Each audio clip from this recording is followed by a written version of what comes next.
मुख्य कार्यकारी अभियंत्यांचं पत्र आहे आणि ह्याच्यामध्ये दिले की 1994 साली धुमबलकडीला पाणी उपलब्धता प्रमाणपत्र मिळालं होतं. 95ला त्याची प्रशासकीय मान्यता झाली आणि हे 97ला कृष्णा महामंडळाचे सदस्य झाले. 97ला सदस्य झाले आणि यांनी सांगितलं की मीच कृष्णा महामंडळाचा जन्म दिला.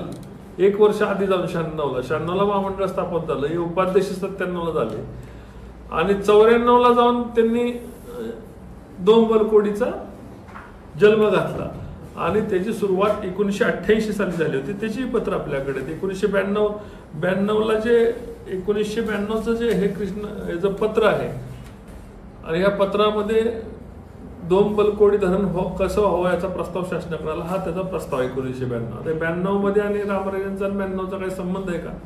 पण तरी कायम सांगत आले की धुमबलकोडी धरण मी केलं, कृष्णा महामंडळाचा जन्म मी दिला. कृष्णा महामंडळ आधी जन्माला आलं, त्याच्याही आधी धुमबलकोडीची प्रस्ताव त्याला पाणी उपलब्धता प्रमाणपत्र मिळालं होतं. 92 साली त्याचा प्रस्ताव झाला आणि हे 1900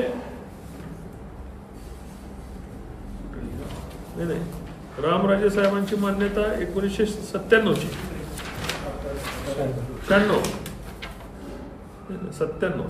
4 एप्रिल 1997. मग त्यांनी उपाध्यक्ष झाल्यानंतर कृष्णा महामंडळाची स्थापना केली. नेहमी सांगतात मी जनक आहे, म्हणून मी नेहमी म्हणतो की आमचा पाण्याशी काही संबंध नाही. धरण कुठं झालं हे यांना माहिती नाही. धरण मावळ फऱ्यात झालंय म्हणतात. धरण हे बाबा हिरडोशी सांगतं, नीरा देवघर सांगतं. धरणाची नीरा देवघरची क्षमता यांना माहिती नाही की धरणाची क्षमता किती आहे. धरणाला पैसे किती खर्च झालेत हे माहिती नाही. कॅनॉल कुठपर्यंत आलेत हे माहिती नाही. हे सगळे मी तुम्हाला पुराव्यानिशी देतोय की यांना त्या धरणाचा धुमबलकोडीचा काही काडी मात्र यांचा संबंध नाही. केवळ एक योगायोग होता की धुमबलकोडीला मान्यता मिळाली होती. हे उपाध्यक्ष झाले 97ला. 98ला माझे वडील उपाध्यक्ष झाले. पण असं कधीच म्हणू शकत नाही की आम्ही कृष्णापुढे केलं. मी त्या महामंडळाला उपाध्यक्ष म्हणून होतो. उपाध्यक्षाचे अधिकार किती, आपण बोलतो किती. एखाद्या उद्या माणिकराव सोनवलकर सर इथं कृष्णा महामंडळाचे संचालक झाले, उद्या त्यांनी म्हणायचं का मी कृष्णा महामंडळाला जन्म दिला, का मी म्हणायचं कृष्णा महामंडळाला जन्म दिला. पण रिटून बोलायचं. त्या काळामध्ये लोकांकडे कागदपत्र उपलब्ध नव्हती. अशा काळामध्ये लोकांना फसवता आलं. आता काल ज्यांनी बादलीवर सुद्धा पाणी आणलं नाही फलटण तालुक्यामध्ये, त्यांनी माझ्यावर बोलण्यासाठी पत्रकार परिषद घेतली. त्यांना माहिती नाही की ही नीरा देवघरची प्रशासकीय मान्यता ही 2023ची प्रशासकीय मान्यता आहे आणि त्याच मान्यतेमध्ये 8व्या नंबरला आपण जर झूम करून दाखवा, हे 8व्या नंबरला 0.93ची मान्यता त्याच दिवशी देण्यात आलेली आहे. आता ह्या मान्यता असतील, धरण असेल, सुळशी असेल किंवा 0.93 असेल, हे मी शोधून नाही काढलं. हे कृष्णा महामंडळाच्या अधिकाऱ्यांनी त्याच्यावर संशोधन केलं होतं. ते संशोधन फक्त आपण पुढे घेऊन गेलो आणि आपल्या तालुक्याचा फायदा करून घेतला की 2023ला आहे आणि हे 0.93 हे आजचं नाही आहे. धरणाच्या प्रकल्प अहवालात 0.93चा उल्लेख आहे. ज्यावेळेस धरण पूर्ण झालं त्यावेळेस धरण पूर्ण झाल्यानंतर 0.93चा त्याच्यामध्ये उल्लेख आहे. तर हे महाशय म्हणतात की आमच्या अमक्या तमक्यांनी मिटिंग घेतली 0.93ला मान्यता दिली. त्यांना 2800 कोटी रुपये आम्ही खर्च केला म्हणे. 2800 कोटी रुपये खर्च, धरणाला मान्यताच नव्हती 800 कोटीच्या पुढे, तर 2800 कोटी रुपये रामराजांनी खर्च कसा केला.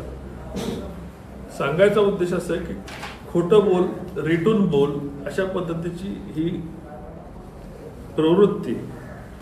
त्यांनी सांगायचं असं कुठं होतं का, अभ्यास केल्याशिवाय बोलण्याच्या पद्धत. आणि म्हणून मी सांगितलं ज्यांना बादलीवर पाणी आणलं कधी नाही, कधी साधा तलाव कधी केला नाही, ते धरणाच्या प्रकल्पाच्या विषयावर बोलले. मी त्या महामंडळाचा उपाध्यक्ष होतो. केंद्रीय जलशक्ती कमिटीवर मी काम केलेलं आहे, खासदार म्हणून मी काम केलेलं आहे.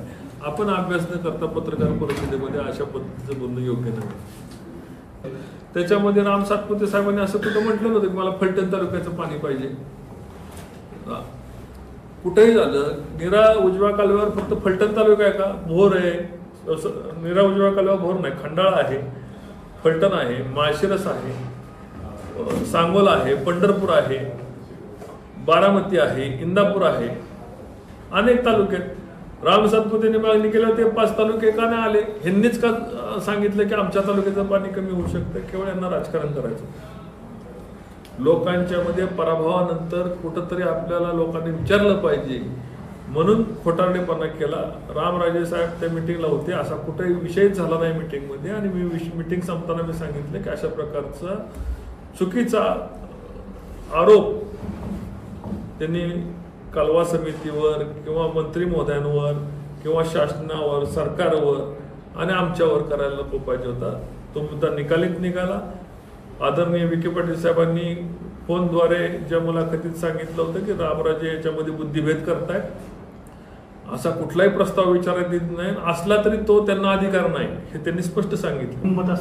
रामराजे मंत्री होते, 16 TMC पाणी नाही, जवळपास 14 TMC पाणी जे मीरा खोऱ्यातील शिल्लक पाणी आहे त्यातलं 7 TMC पाणी हे मराठवाड्याला दिलेलं आहे. 5 TMC पाणी हे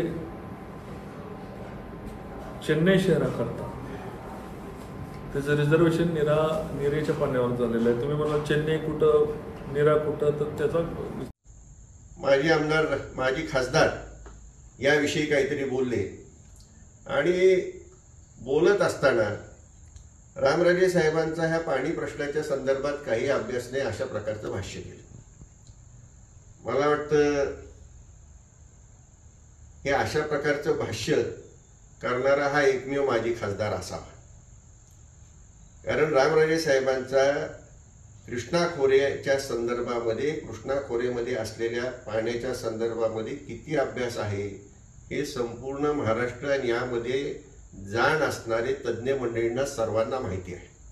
आणि त्यांनी गेल्या अनेक वर्षामध्ये म्हणजे त्यांच्या राजकीय आयुष्यामध्ये जवळपास 30 ते 32 वर्ष मला वाटतं महाराष्ट्र कृष्णा खोरे विकास महामंडळाच्या स्थापनेपासून आज तगायत त्यांचा तोच अभ्यास सातत्याने आपल्याला होत असताना आपल्याला दिसतोय.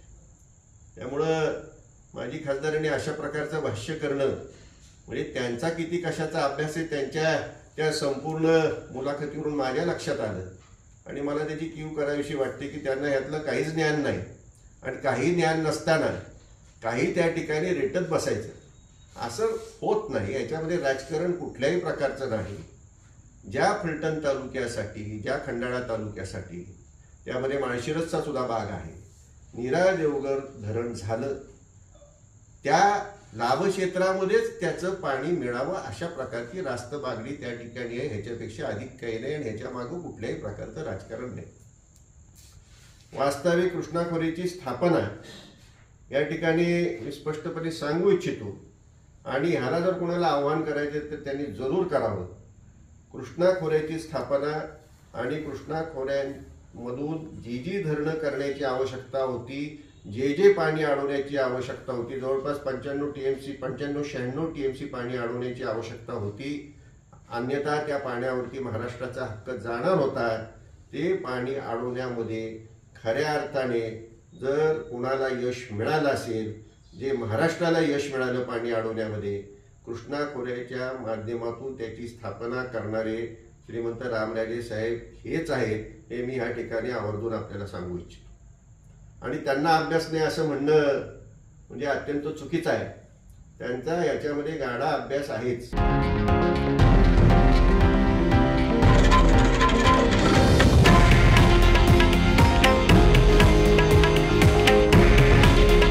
हे आहे देशातील नंबर 1 न्यूज नेटवर्क आणि आपण पाहत आहात TV9 मराठी. काळजी तुमची, हित महाराष्ट्राचं.